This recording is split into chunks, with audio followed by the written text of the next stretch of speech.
Chapter 2 and 3. You're comfortable with silence. Chapter 2 and 3.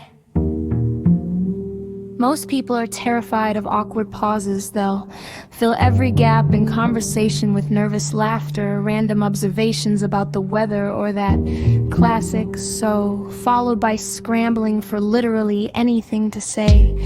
But then there are those who sit comfortably in silence. They don't feel the need to perform or entertain. They can let a conversation breathe, let a moment exist without commentary.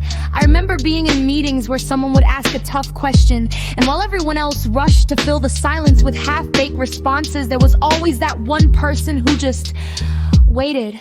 They'd sit there thinking, completely unbothered by the growing quiet. That comfort with silence signals something powerful. You don't need external validation or constant engagement to feel okay about yourself. You're content in your own presence.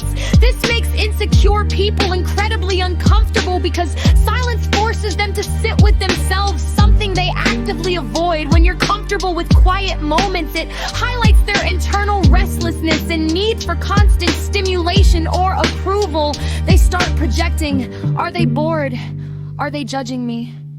Why aren't they trying to make conversation? The truth is, you're secure enough in yourself that you don't need to fill every moment with noise, and that level of self-possession can feel intimidating to someone who's constantly performing to feel worthy. You maintain your boundaries consistently. You're something that makes people deeply uncomfortable.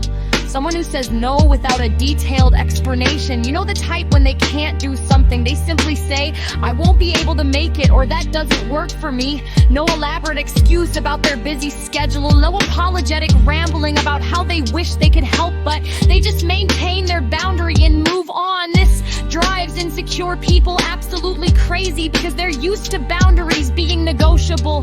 They're accustomed to pushing, guilt tripping, or finding the right angle to get what they want. When they encounter someone with solid boundaries, it's like hitting a wall they can't manipulate or climb over.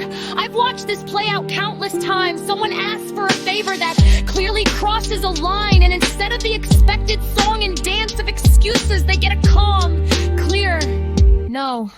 The insecure person immediately starts strategizing. Maybe they didn't ask the right way. Maybe they need to explain why it's so important. Maybe they can find the magic words that will change this person's mind. But people with strong boundaries aren't playing that game. They've done the work to know what they will and won't accept, and they don't need your approval to maintain those standards. This consistency is powerful because it's reliable, but it's intimidating to those who are used to fluid, negotiable limits everywhere else in their lives.